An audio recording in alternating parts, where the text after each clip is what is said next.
A man saves a stray bear and treats it like his own child. What happens next is unbelievable. He found the tiny bear cub trembling beneath a low branch, its wide, frightened eyes reflecting his own sense of loneliness. In that brief moment, their fates entwined, two lost souls in the sprawling wilderness, each searching for something to hold on to. He could have walked away, reported the sighting, and left nature to its own devices. Instead, guided by compassion and a spark of the unimaginable, he scooped the cub into his arms, determined to nurture it back to health. Little did he know, this simple act of kindness would uproot everything he believed about life, family, and destiny itself. Caleb Gilmore was a man at the end of his rope. He had spent much of his life chasing corporate targets in Seattle, meetings, deadlines, and an endless rotation of stress-induced migraines. Then came a sudden layoff that left him staring at a severance check and a mountain of regrets. Burnt out and lost, he made an impulsive decision. He bought a rundown cabin on the outskirts of Glacier National Park, hoping the wide-open Montana skies could salvage what remained of his spirit. The cabin stood on a small patch of land dotted with lodgepole pines and aspen trees. It was modest, a single-story structure with creaky floorboards, a wood-burning stove, and barely enough electricity to power a few light bulbs. Caleb embraced the isolation and the stark beauty around him. It was a refuge, a place to nurse his emotional wounds and perhaps rediscover a sense of meaning. Life out here was tough but oddly comforting. Each morning, he woke before dawn to the chirp of birds and the distant echo of howling wolves. He would start a fire in the stove, boil water for coffee, and stare into the flickering flames, wondering if this was the fresh start he needed or just another form of escape. The nearest neighbor was a half-hour drive away, and the nearest grocery store was almost 2 hours. Most days, he cut his own firewood, fished in the nearby stream for dinner, and tried not to think about the days when his suits were pressed and his name was embroidered on an office door. The wilderness was his therapy. It offered no illusions, no shallow comforts, only raw reality and time to face himself. At night, he would sometimes glimpse a pair of golden eyes gliding along the tree line, deer, elk, maybe even a mountain lion. Though he had occasionally encountered black bears rummaging through the brush, they kept their distance, wary of humans. But these sightings were fleeting, like ghosts drifting across the backdrop of towering mountains. Caleb felt a strange kinship with these creatures, powerful, solitary, and shaped by a relentless environment. One crisp autumn morning, he decided to hike deeper into the woods than usual. The season had started painting the leaves in fiery hues of orange and red, and the chill in the air hinted at the coming snows.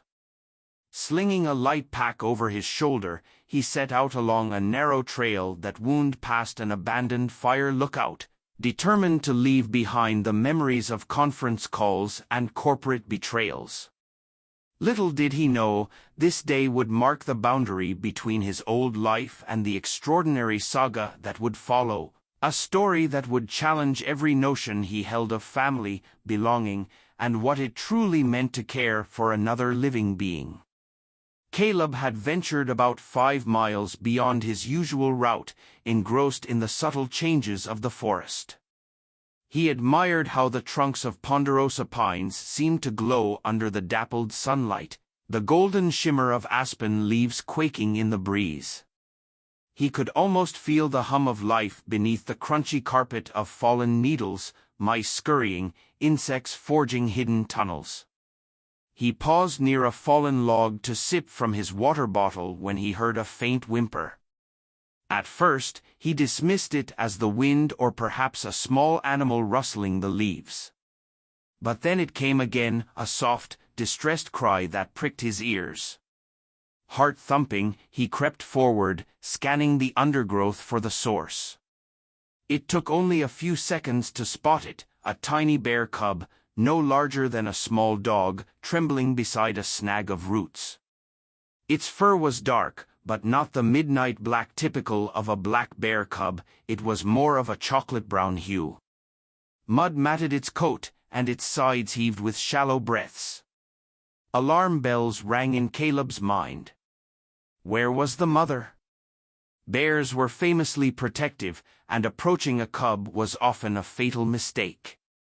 Yet he saw no sign of adult bears, no footprints, no movement, no low grunts echoing through the pines. The cub whimpered again, its voice raw and filled with a longing that tugged at Caleb's chest. He glanced around, uncertain if he was risking his life, but the vulnerability of this small creature made caution slip away. He edged closer. When the cub saw him, it tried to retreat, but its paw got tangled in a root. With a sharp cry, the cub flopped onto its belly, then lay still as if it had used up its last reserves of energy. Caleb swallowed hard, torn between fear and compassion.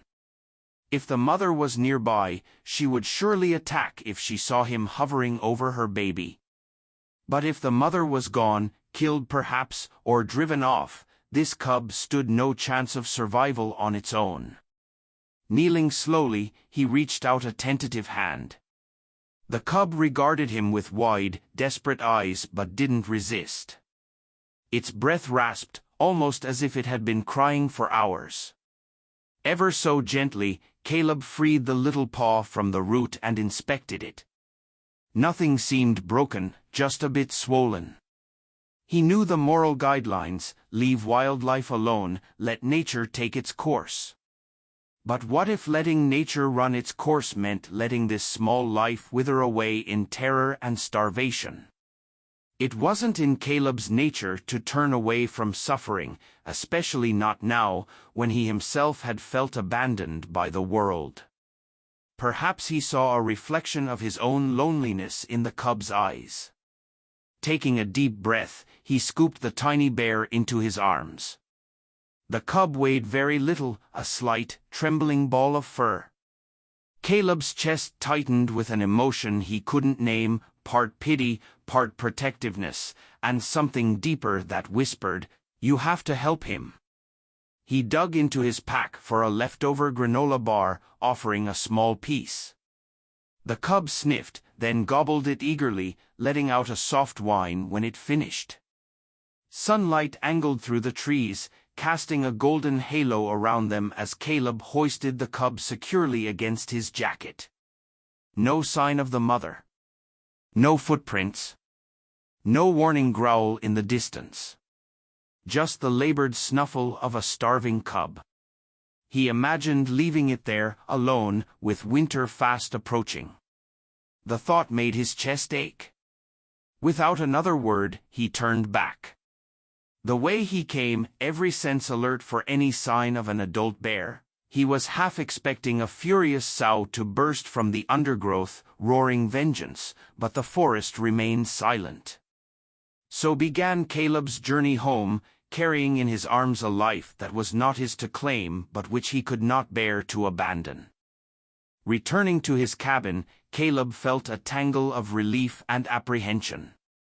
The cub had dozed off along the way, lulled by the warmth of Caleb's body, but once inside the cabin's small living area, the cub stirred, letting out a soft, nervous whine.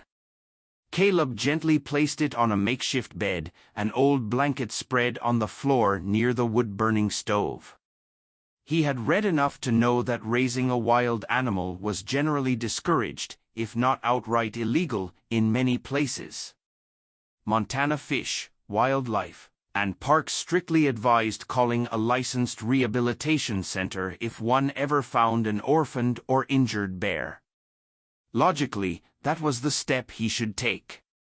The region even had reputable organizations like the Montana Wildlife Rehabilitation Center. But as he reached for his phone, the cub mewed again, blinking at him as though pleading not to be abandoned. The phone weighed in his hand. If he made the call, they would come and take the cub. The experts would likely nurse it and maybe release it back into the wild eventually. Wasn't that the best outcome? Caleb's eyes rested on the small mound of fur trembling on the blanket. He thought of how fragile it had felt in his arms. He considered what might happen if the cub was placed in an overcrowded facility or if, for some reason, it didn't make the cut for rehabilitation.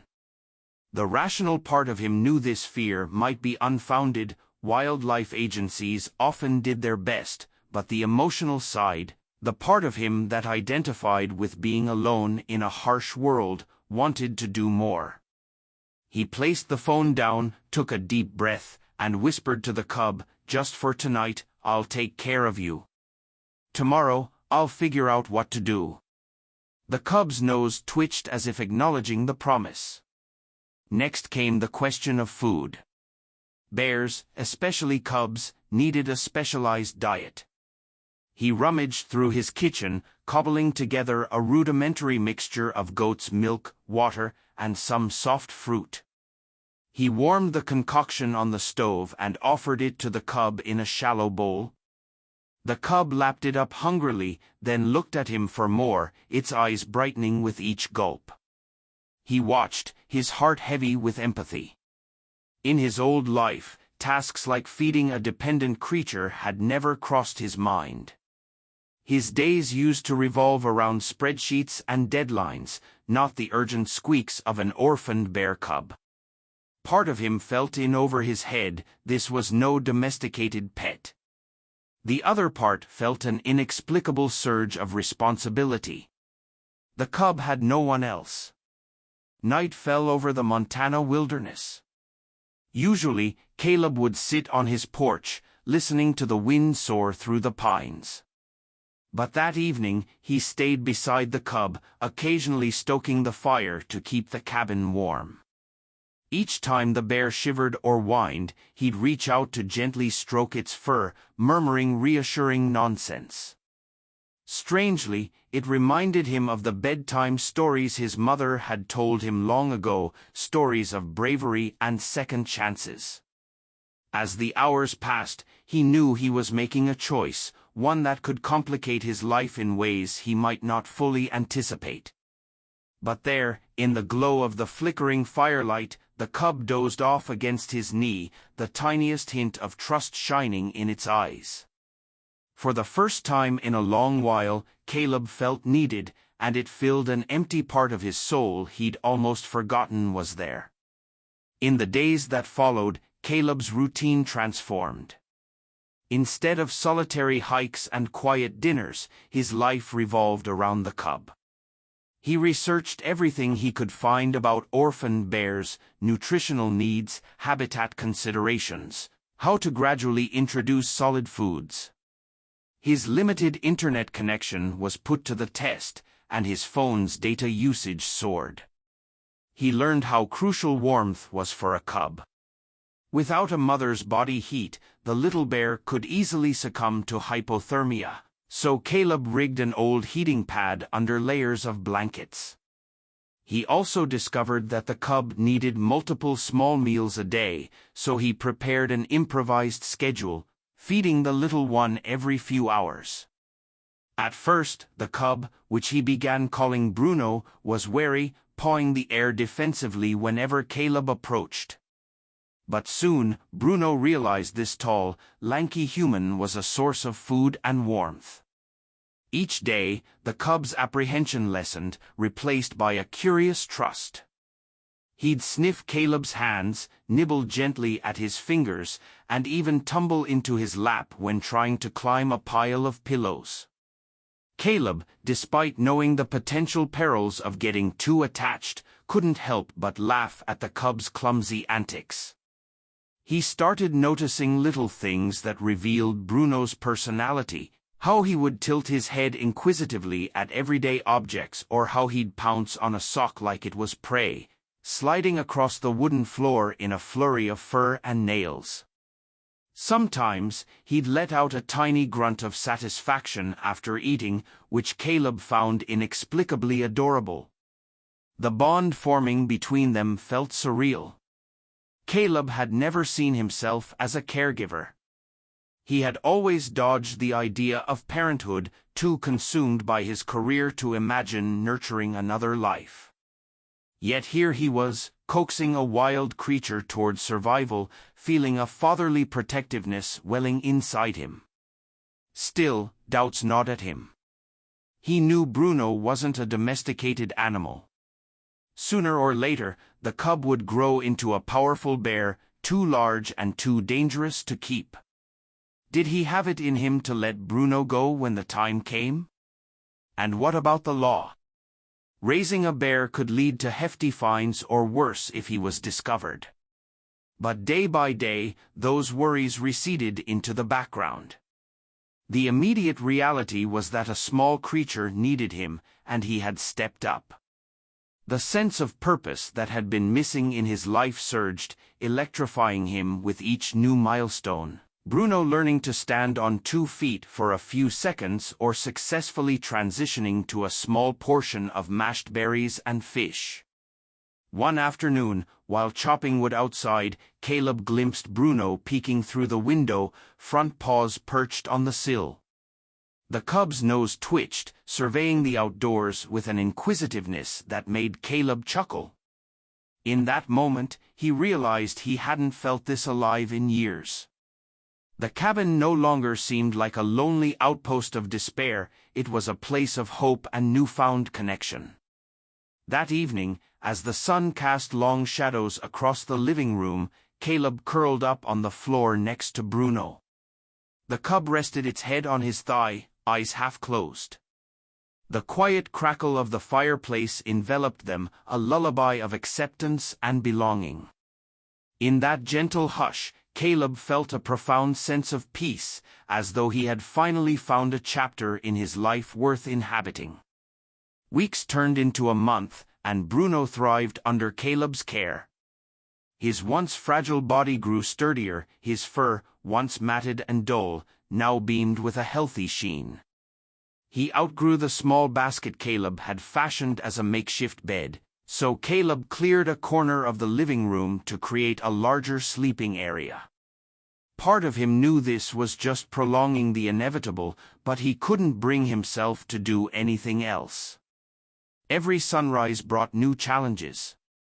Bruno developed a mischievous streak, gnawing on chair legs and rummaging through cabinets in search of anything edible. More than once, Caleb woke to find the cub in the kitchen, pawing at a bag of flour or toppling a stack of canned goods. Scolding him felt odd, like telling a 2-year-old not to play with markers on the walls.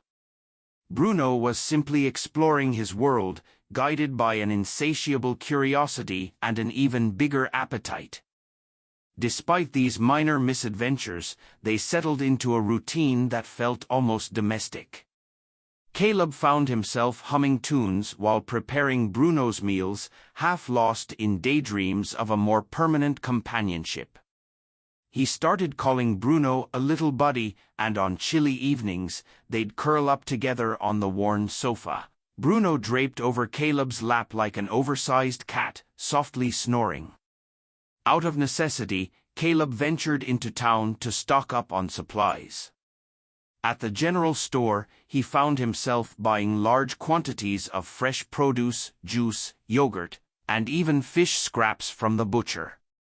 When the store clerk raised an eyebrow, Caleb mumbled something about a friend who loved exotic recipes. He felt a tinge of guilt but justified it as a harmless fib, the fewer people who knew about Bruno, the better. He couldn't risk curious officials or neighbors interfering. In these moments, a tiny voice in his head would remind him that Bruno was still a wild animal. That voice persisted when he tried to teach the cub not to claw at furniture or beg for food at the table. Sometimes, Bruno's innate instincts flared. One evening, he accidentally scratched Caleb's forearm while excitedly reaching for a piece of salmon. Though it stung, Caleb understood it was an accident. Bruno didn't know his own strength yet. By now, the seasons had shifted. Leaves had fallen, leaving bare branches that creaked in the wind. Snow had started dusting the mountaintops, creeping lower each night. Winter was coming fast, and Caleb fretted about how Bruno would cope in the wild. A bear cub learned survival skills from its mother, how to forage, when to hibernate, but Bruno only had Caleb. In quieter moments, while Bruno napped, Caleb would do more research. He discovered that cubs typically begin to den for winter, learning from their mothers how to select a safe spot and conserve energy. But Bruno had no mother to guide him. The moral quandary intensified. Could Caleb truly replace maternal wisdom with improvised lessons? Still, day by day, fatherly affection overshadowed caution. Caleb marveled at how Bruno responded to his voice, bounding over when called, nudging him for treats and attention. Their bond felt authentic, nurturing them both. For Caleb, it was as if the paternal instincts he never knew he had burst forth, filling an emotional void in his life. Yet deep down, he sensed this fragile harmony might not last. Reality and nature would eventually catch up with them. What would happen when Bruno got big, really big, and discovered his own strength? Could they remain a family, or would fear and practicality tear them apart? Each time these questions hovered, Caleb pushed them aside, clinging instead to the warm presence of his makeshift cub, forging memories he'd cherish no matter what lay ahead. The first real test of their unconventional family arrived on a frigid morning in early December. The snow had piled knee-deep around the cabin, forcing Caleb to shovel a path just to reach his truck. He had left Bruno curled up by the fire, intending to make a quick trip into town for more supplies. Halfway there, near a bend in the gravel road, he nearly collided with a truck from Montana Fish, Wildlife, and Parks. The official emblem, an image of a big sky, a river, and a deer, was painted on the door. A uniformed warden flagged him to stop. "Morning," the warden said as Caleb rolled down his window, trying to appear calm. The name patch read Warden Hoffman. He had a clipboard tucked under his arm and a friendly but inquisitive gaze. "Is there a problem?" Caleb asked, hoping his voice sounded steadier than he felt. "Not sure yet," Hoffman replied. "We received a report of unusual bear activity around these parts, some footprints that looked like a cub's tracks. But it was far from the usual denning areas. Just making the rounds to see if anyone spotted anything out of the ordinary." Caleb's heart thumped. "No," he lied, shaking his head. "Haven't seen anything like that. Mostly just staying warm and trying to keep my cabin from being buried in snow." Hoffman nodded, though his eyes flicked to the back of Caleb's truck. "Well, if you do see any stray cubs, it's important to contact us right away. We have protocols to take care of them properly." Caleb managed a polite nod. "Sure thing," he said, forcing a smile that felt far too tight. "I'll let you know." The warden returned the smile, then pulled his truck forward, continuing down the road toward the cabin. Anxiety gripped Caleb. What if Hoffman decided to do a door-to-door search? Would Bruno be discovered? He drove on, knuckles white around the steering wheel. At the general store, he hurried through his shopping, skipping friendly chatter with the clerk. Anxiety chewed at him. He knew he was walking a dangerous line. Even if his intentions were good, he was breaking wildlife regulations, risking the possibility that Bruno could be seized. The mere thought of losing the cub made his chest tighten. On the return drive, he saw fresh tire tracks in the snow near his driveway. The warden had apparently stopped by while he was gone. Fortunately, there were no signs of forced entry or any note left behind, but it was a stark reminder that living off-grid didn't grant total anonymity. Inside, Bruno greeted him with an excited yowl, bounding across the living room. Caleb scooped him up, hugging him close despite a pang of guilt. He was doing this for the cub, wasn't he? Or was he doing it for himself, an emotional lifeline he couldn't bear to surrender? That evening, as he watched the snow swirl outside, he made an uncomfortable resolution. The authorities were closing in. Rumors of a stray cub were circulating. He might need to make a choice soon, either come clean and relinquish Bruno or double down on secrecy, hoping no one ever uncovered the truth. Neither option felt remotely acceptable. Bruno, blissfully unaware, curled up in Caleb's lap, letting out a contented sigh. Caleb stroked the cub's fur, staring into the fire. Right now, they were safe. Right now, they were still a family. But how long could that fragile peace endure? Winter roared in with a vengeance. Fierce winds rattled the windows at night, and snow piled so high around the cabin that Caleb had to climb out through a back window on more than one occasion just to reach the woodpile. Life became a constant battle against the elements, but Bruno seemed unfazed. He was growing quickly, transitioning from playful cub to a sturdy adolescent bear. Each week, Caleb marveled at how Bruno's legs grew thicker, his claws sharper, his appetite more voracious.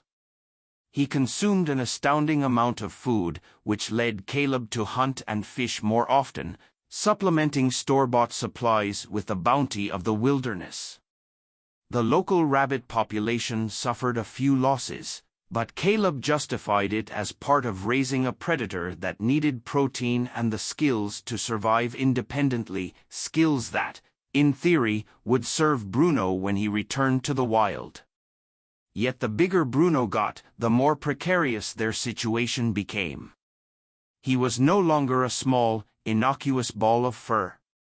When he stood on his hind legs, he was nearly chest-high to Caleb. One slip of the paw, one accidental swipe, could inflict serious harm. Still, the bond between them seemed to deepen. Bruno would nuzzle Caleb's hand whenever he came in from the cold, and at night, the bear still dozed near the fire, though he no longer fit comfortably on Caleb's lap.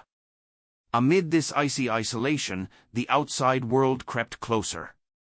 One afternoon, while splitting logs behind the cabin, Caleb heard a distant snowmobile engine. He quickly stashed the axe, hustled Bruno inside, and locked the door. Peering through a gap in the shutters, he watched a pair of snowmobilers zoom across a distant ridge, perhaps just recreational tourists, but the fear remained that Warden Hoffman or someone else might show up unannounced.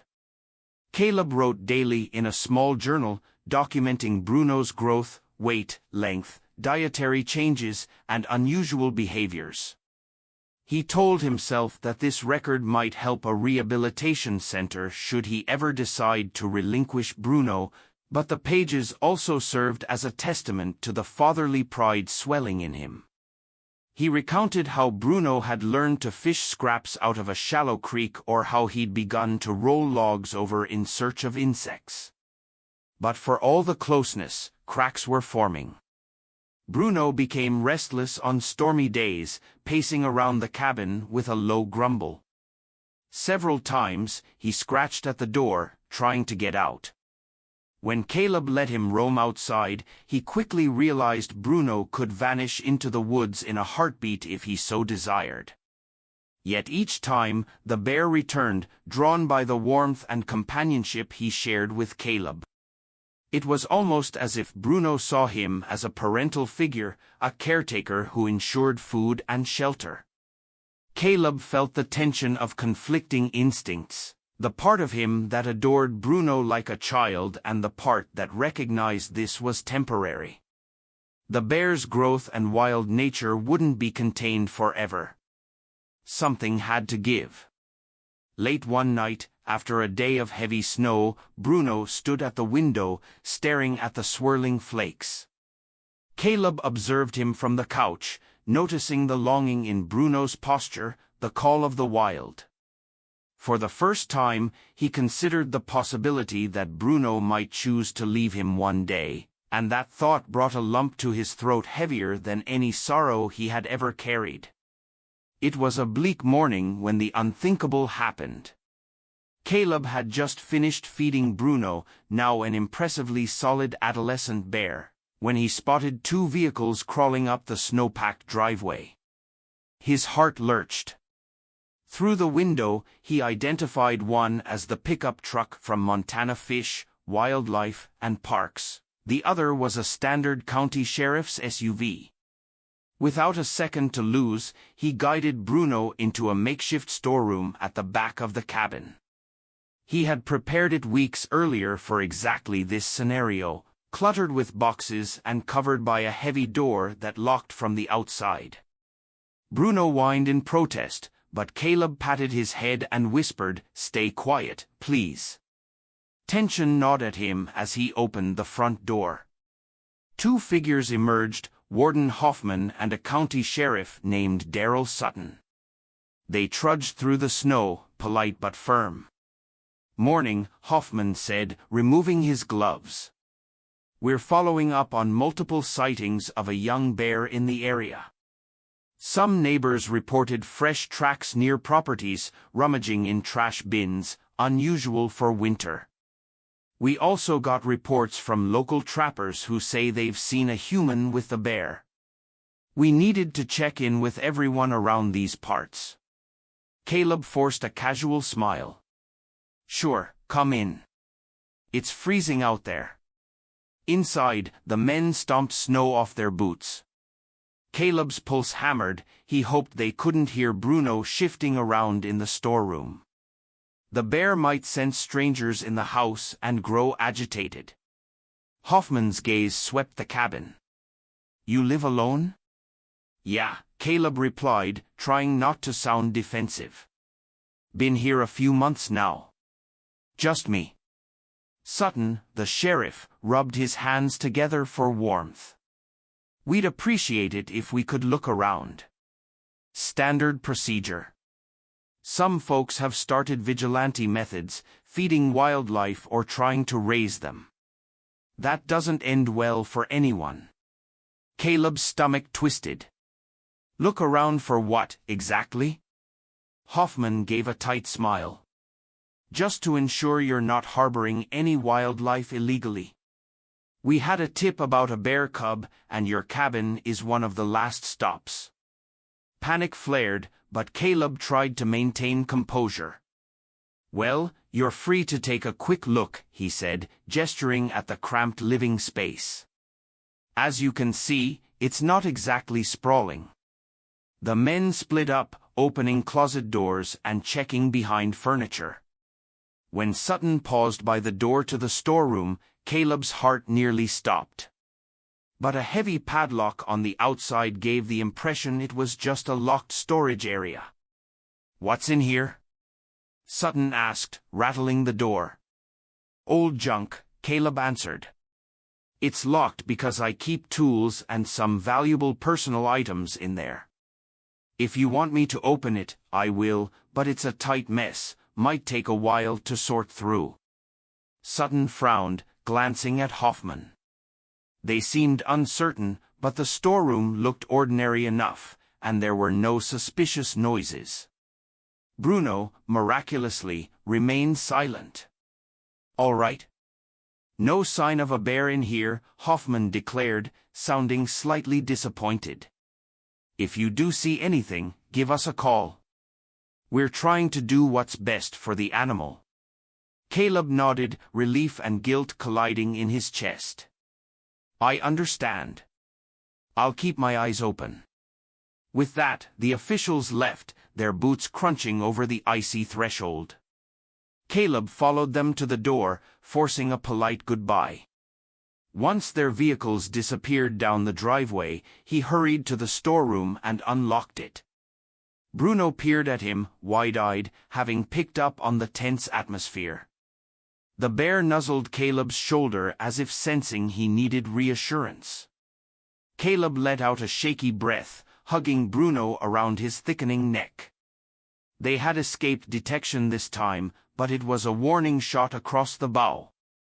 People were looking for a stray bear, and it was only a matter of time before they found conclusive evidence.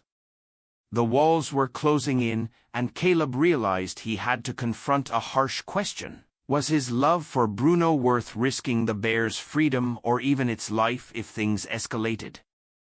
That night, as the wind howled around the cabin and Bruno slept by the fire, Caleb stared at the embers and wrestled with a dread that overshadowed the warmth of their bond. The clock was ticking, and destiny would soon demand a choice.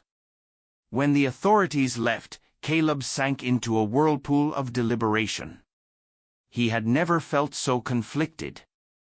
On one hand, Bruno was thriving under his care, blossoming into a strong, healthy adolescent.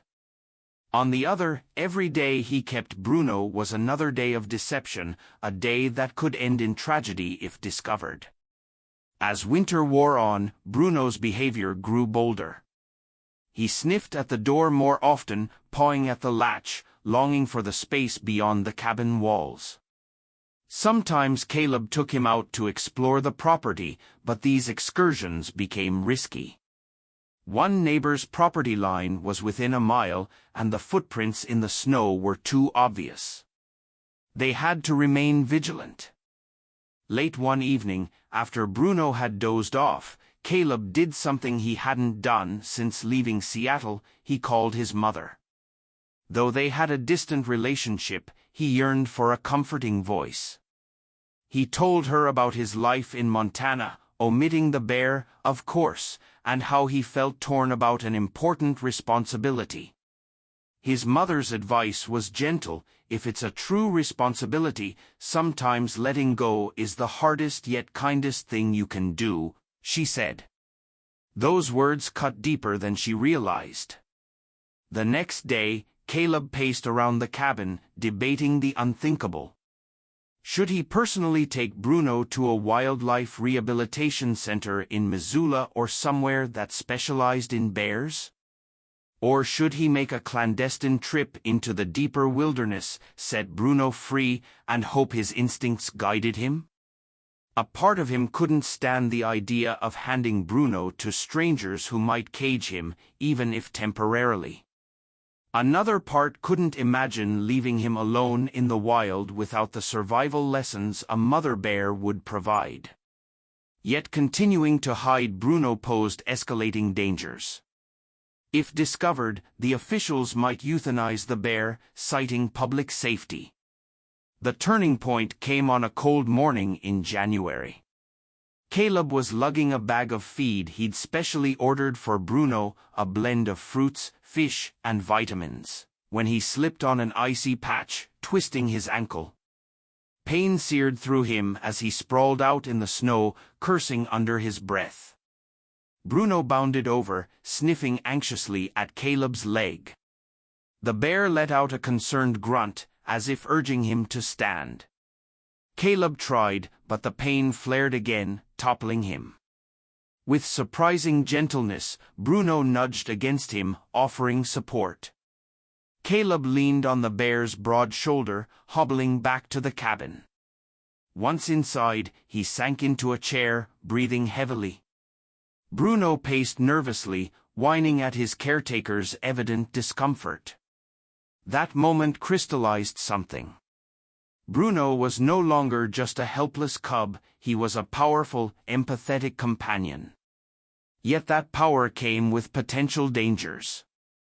If Bruno could help him walk, he could also, in a moment of fear or agitation, inadvertently harm someone else. The rules of nature, along with the constraints of society, were closing in. Cradling his throbbing ankle, Caleb gazed into Bruno's eyes. He felt a flood of love, like a father looking upon a child, but also a surge of resignation. He couldn't keep a growing bear locked in a house forever. He couldn't risk Bruno's life if authorities intervened. So he made a decision, one that felt both righteous and heartbreaking. He would drive to a remote region of the park, far from human settlements, and release Bruno. But first, he would prepare the bear as best he could. It was a gamble, but maybe, armed with what he'd learned from playing in the forest and from the paternal care Caleb had given him, Bruno might stand a chance at forging his own path in the wild. Having reached his decision, Caleb spent the next 2 weeks in a flurry of anxious activity. He assembled a bear survival kit, which was more symbolic than literal scraps of fish, nuts, and berries that Bruno could find in the wild. He also mapped out an area deep in the national park, a rugged region where sightings of black and grizzly bears were fairly common. Maybe, with luck, Bruno would find a way to integrate.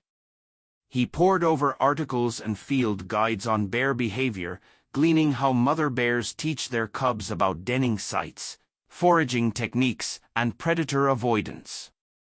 Of course, Caleb couldn't replicate a mother bear's guidance, but he did his best. Each day, he took Bruno out to the surrounding woods, guiding him to dig for roots, sniff out insects, and break apart rotting logs. Bruno took to these exercises with enthusiasm, occasionally surprising Caleb with how deftly he could tear through a fallen trunk or sniff out hidden caches of grubs. Still, reality loomed. It was midwinter, the usual time for bears to hibernate, yet Bruno seemed too restless, too active, lacking the typical maternal cues that would have steered him toward denning. Caleb fretted about releasing him in such conditions, but waiting until spring risked an even more dangerous confrontation with the authorities. Time was not on their side.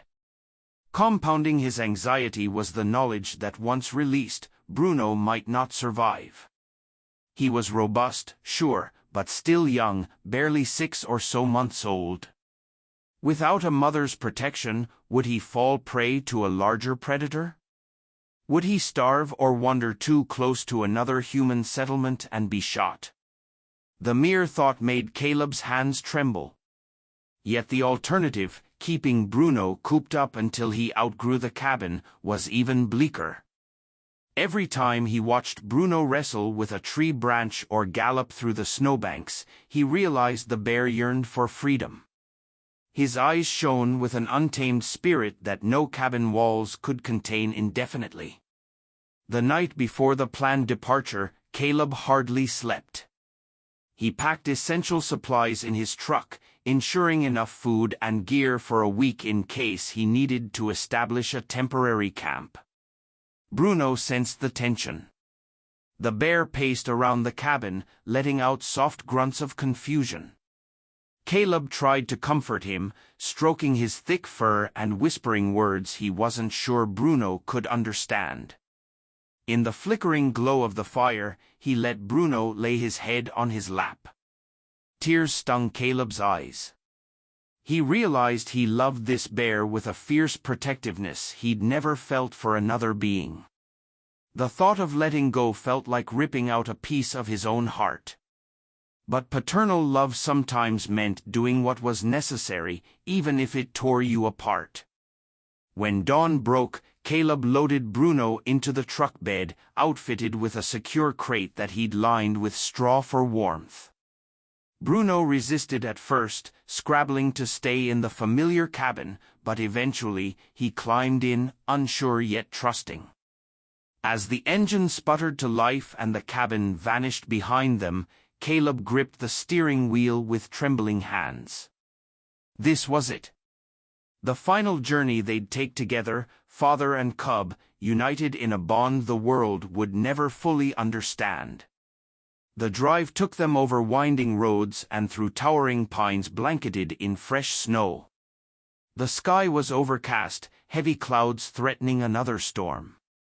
Each bump in the road jostled the truck, and Caleb occasionally glanced back to see Bruno pacing within the crate, anxious about the unfamiliar motion. By midday, they reached a secluded trailhead near a region seldom visited in winter. Officially, the area was closed to casual hikers due to avalanches and treacherous terrain. Caleb carefully maneuvered the truck as far as he dared, then parked under the shelter of a rocky overhang. The wind whistled through the trees, and the temperature plummeted. Stepping out, Caleb breathed in the crisp air. This felt like the edge of the world, no human footprints, no sign of civilization, just the hush of endless pine forests and jagged peaks looming in the distance. A sense of finality settled around him. He opened the tailgate and helped Bruno out of the crate. The bear sniffed the air, ears twitching. He looked back at Caleb, uncertain. Caleb patted him on the neck, his voice wavering. "All right, buddy, this is it." For 2 days, they trekked deeper into the wilderness. Caleb had planned a slow approach, letting Bruno acclimate. They followed a frozen stream, stopping to break ice so Bruno could drink. Caleb showed him how to search for leftover berries beneath the snow and how to scratch at tree bark where insects might hide. They slept in a small, hastily pitched tent, huddling together for warmth. At night, the wind howled, and Caleb wondered if he was dooming his beloved cub to a lonely, impossible battle against the elements. On the second night, after setting up camp under a rocky outcrop, Caleb heard distant bear calls echoing through the valley. Bruno lifted his head, ears pricked. Something in that wild cry resonated with him. He let out a low growl in response, the first time Caleb had heard him communicate with other bears. At dawn, they continued deeper, nearing a broad valley known for being a bear habitat in milder seasons. Caleb's plan was to find a spot abundant with potential dens, caves, hollow logs, or thick undergrowth. He prayed Bruno's instincts would kick in once he encountered the traces and scents of his own kind. Finally, they reached a ridge overlooking a sprawling basin. Thick clusters of spruce and hemlock created pockets of shelter. Tracks of various animals crisscrossed the snow: wolves, elk, maybe even a grizzly. The area teemed with the raw essence of the wild. Caleb paused, gazing at the vista, his breath coming out in frosty plumes. Bruno nuzzled his leg, as if sensing the impending farewell. This was the place. If anywhere could give Bruno a fighting chance, it was here. Dropping to one knee, Caleb cradled the bear's broad head between his hands. Emotions he'd held in check came pouring out: gratitude, sorrow, hope. "This is your home now," he whispered, his voice trembling. "You're free." He pointed to the valley.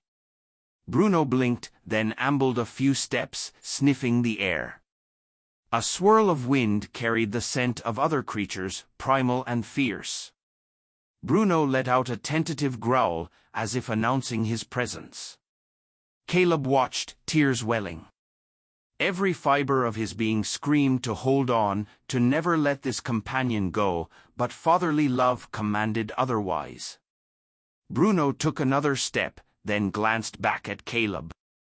That single look, filled with something like confusion and longing, felt like a knife to the heart. With a final nudge against Caleb's hand, Bruno turned and moved deeper into the trees, hesitating only once to look over his shoulder. Then he disappeared, swallowed by the vast expanse of wilderness. Caleb stood there long after Bruno vanished, tears freezing on his cheeks. Part of him wanted to chase after the bear, but he knew that would ruin everything. Instead, he waited, watching the silent pines, praying that Bruno would survive. Eventually, he forced himself to leave. The trek back to the truck was a blur of desolation. The thought of his empty cabin felt overwhelming, but the knowledge that he had given Bruno a chance at a real bear's life offered a sliver of solace.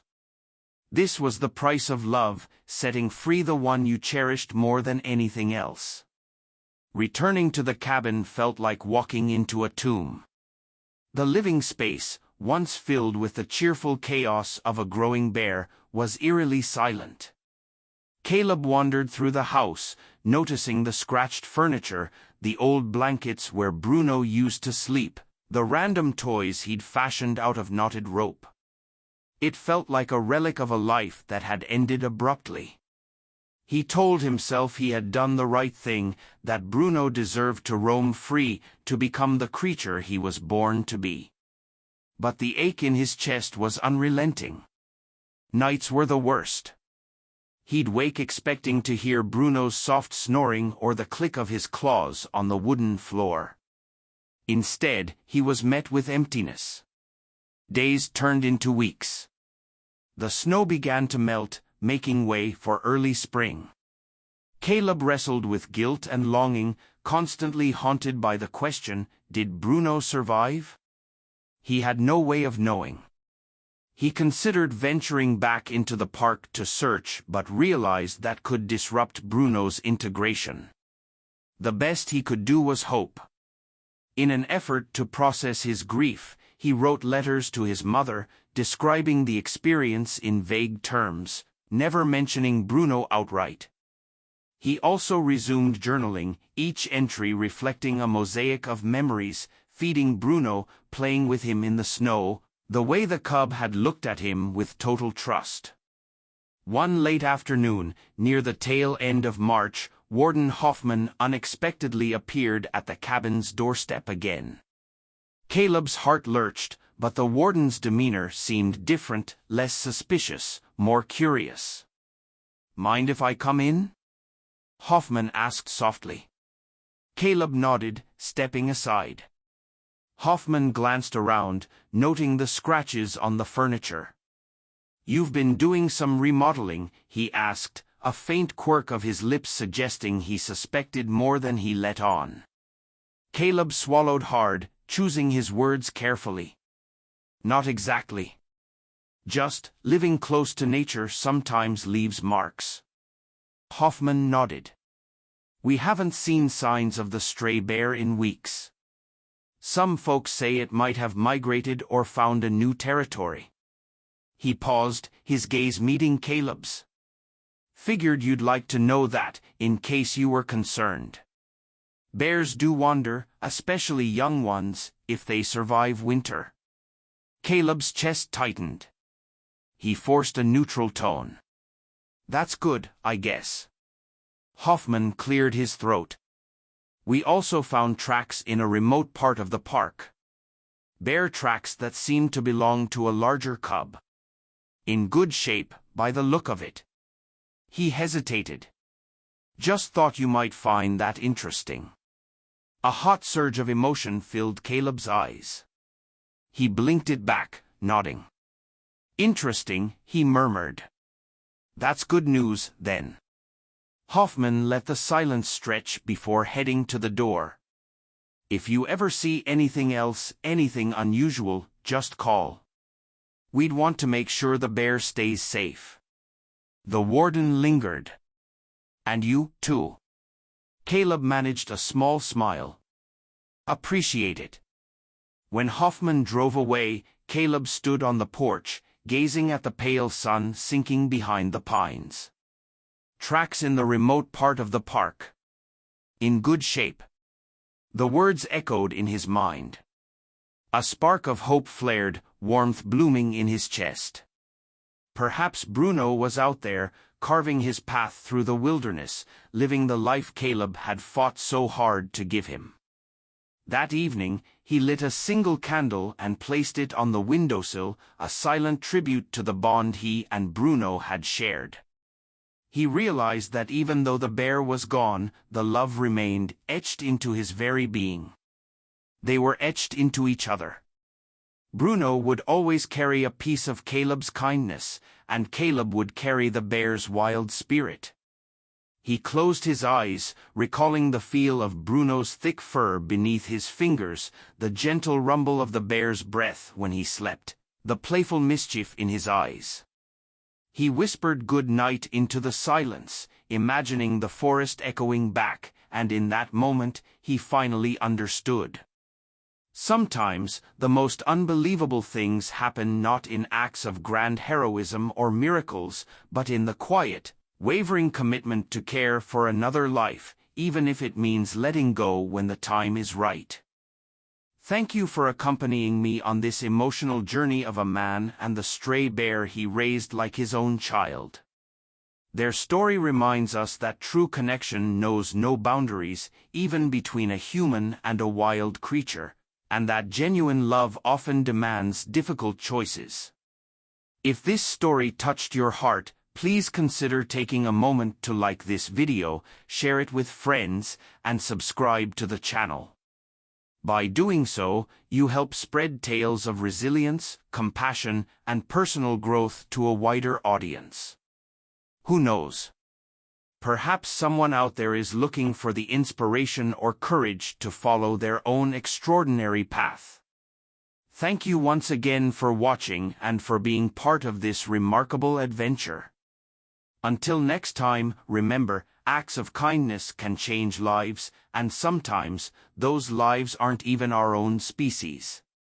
Stay curious, stay compassionate, and see you soon.